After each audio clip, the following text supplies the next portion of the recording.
I have one thing to say. You better work. You better work.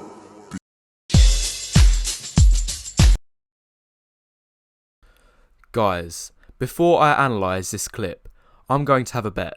I'm going to have a bet that you yourself will have seen couples like this in the past, where the woman is noticeably more attractive than the man. And you're probably left there scratching your head thinking, well, how has that happened? How did he get with her? It's a good question to ask. I see this kind of thinking all the time. In fact, I've even seen it from established YouTubers such as this one. This man has seriously reached the point of having to take pictures of random people in public to try to prove looks don't matter. This shows how much it means. This shows how much men out there are refusing to believe it, that their looks affect their life. All because a young attractive girl at an airport is standing next to some unattractive man who quite frankly looks old enough to be a dad. Well guys, if any of you watching still believe this line of reasoning, the clip I just showed you shows what's really going on. This shows the real picture. In case you missed it, this girl who is supposed to be in a relationship is sitting there laughing, literally laughing behind her boyfriend's back, while he's out there breaking his own back working, putting bread on the table, making money. Also he can waste it paying for expensive holidays, dates that will inevitably not amount to anything after he eventually gets backstabbed a few months or years down the line. Guys, I'm going to give it to you straight. Whenever you see these so-called miracle couples where the man is clearly less attractive than the woman, it's never what you think it is. It's never the way it looks from the outside. I promise, there's always something going on. There's always something that's causing the relationship to be balanced. It has to. There's just no other way. You have to remember that relationships only form because two people voluntarily commit themselves to one another because they mutually believe the other person can provide something of value to their life, and with the eventual thought in mind of being able to raise healthy children given the best start in life.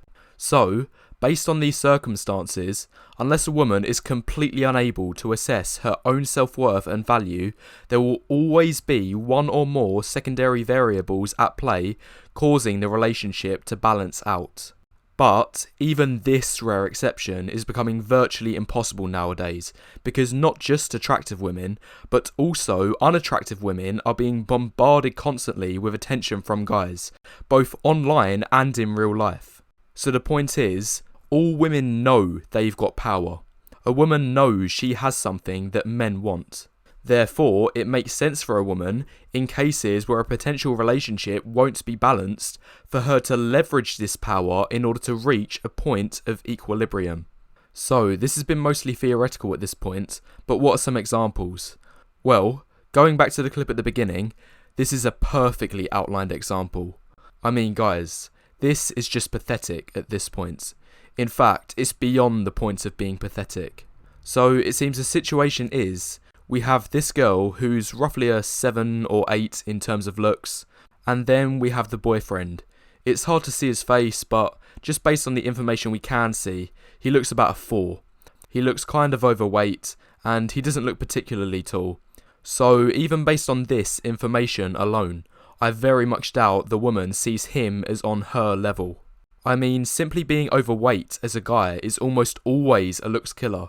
Like, I have the term fat listed in my factors of sub 5, and I showed in my last video that out of 1,000 guys, simply being overweight knocks off 1.3 points off your attractiveness, bringing the average overweight guy down to an abysmal 3.5. Anyway, so this is our imbalance.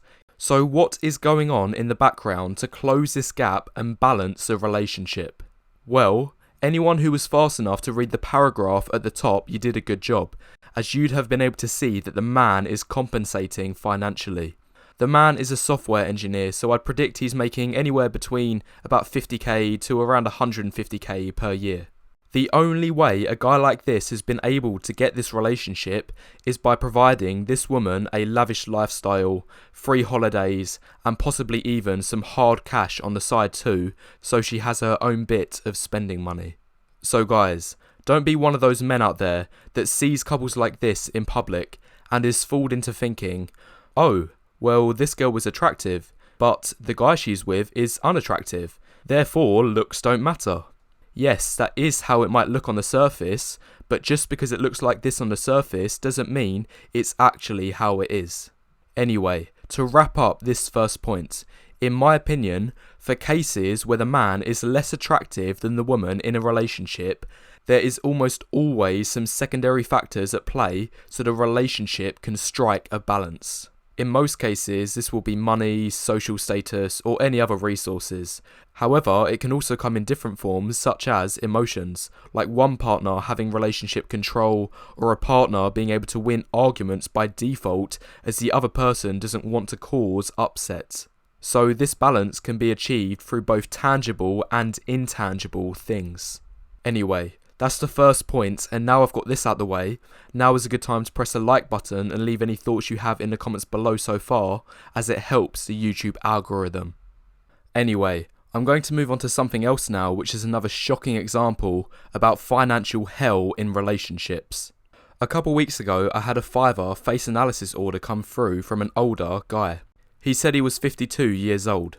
And what surprised me at first was as his photos came through, a couple of them were of him with a fairly attractive young girl.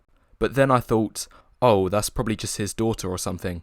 But then, a few hours later, he sent over more photos, and these were with two more different girls who were again, both young and quite attractive. Now things started to seem a bit questionable and out of the ordinary. Apparently, this guy has recently dated not one or two, but 3 different girls, all way beneath his age. Anyway, about a week later, me and this guy ended up having a private consultation. And he told me that as an older guy, he's only able to attract 2 groups of women in the dating market. Now, I just want to point out that this guy was fairly decent looking for his age. He was about average in the face. In fact, I'd say he's on a very similar looks level to this man featuring in these images. But he was also 6'2" with a low body fat percentage. Additionally, he had a full head of hair despite being in his 50s. Finally, he also revealed to me over the phone he's very wealthy, having a stock portfolio worth over $5 million. So back to the story. The first group of women he said he has an abundance of are single mums in their upper 30s and older, most of whom have already been through divorce, have very little financial resources, and on top of this, not particularly physically attractive either.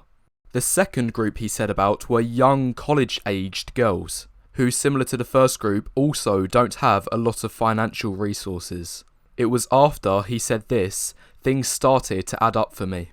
Later on, he told me he had been using this website, which I'd never heard of before, called Seeking Arrangement. You can probably guess for yourself what it is, but it's basically this website where older guys with a lot of money can take care of broke younger girls. Now, this leads into an interesting point, because some guys within this community think, well, what's wrong with pay to play? Doesn't it make sense if a guy has a lot of wealth for him to make use of it in order to date beautiful young girls? My answer is no.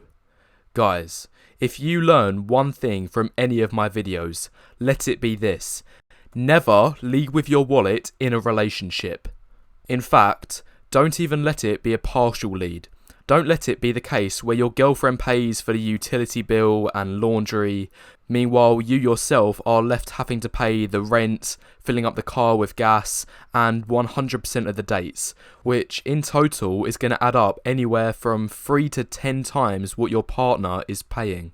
The thing is, what all of these relationships come down to, when significantly more money is being contributed on the man's behalf, is this idea that if you give an inch, she'll take the full mile. I promise guys, her requests may start off small, she may give you a little leeway at first, but eventually, one of these 2 things will happen, if not both of them. 1, her demands increase and increase, leaving you to be restricted more and more financially. You lose your freedom.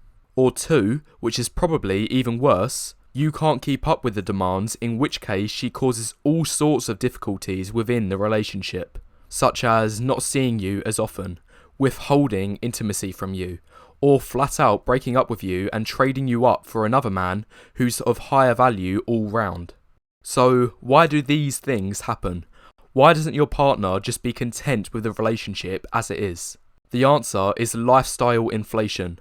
Look it up, it's a real thing. In general, people's expectations of life's luxuries go up over time. Here's an example. Let's say you've been in a relationship for nearing 10 years. And for your 10-year anniversary, you go all in by getting her a $15,000 car. Well, if you do this, I wouldn't get too comfortable, because in another 5 years, she'll be expecting a $25,000 car. This happens way more often than you'd expect, and maybe not cases this extreme, but definitely on the micro level. And most of the time, these women get away with it and know they can, because they know as time passes within the relationship, their partner is becoming more and more invested, both financially and emotionally. He ends up thinking to himself, I can't afford to lose what I've already invested so much time, love, and money into already. It will be the only thing I have left. Guys, you need to understand this concept of the sunk cost fallacy. And this applies to everyday life, not just relationships. As soon as these things are gone from your life, they're gone. You need to have the strength as a man to forget about them and move on. And in the long run, it will end up saving you massively. Otherwise, you'll only end up getting yourself into even more chaos. It's just like in poker. There have been countless players over the years, amateur and professional, who have lost huge bankrolls because they've continued playing in hands they should have never been in the first place. The ignorant player thinks, I've already committed a quarter of my stack into this hand, so now I have to go all in just in case I hit my draw. It's this very thing that causes players to lose big time. And the exact same thing is happening in relationships everywhere today. There are men out there in relationships right now who know all too well about the red flags. They know things are on their way down. But after things have cooled down, they still come clawing back because they think, I guess I can try make things work. I mean, this relationship is good enough for now. I'm getting consistent intimacy, and there might not be anyone else out there that will ever love me again. This is what some guys think. And it ends up costing them dearly as things only spiral out of control even more. The point I'm trying to make is they'd have been far better off cutting their losses early and instead trying to build as much value in their own life as they can through lean maxing, status maxing, and social circle maxing. Which, for the majority of guys who aren't at the bottom threshold of looks and height, can put them on a path of meeting a high quality woman to get into a long-term relationship. Anyway, that's the video, guys. Guard your money like your search history. If you found this interesting, be sure to press the like button and leave any thoughts you have in the comments below, as it helps the YouTube algorithm.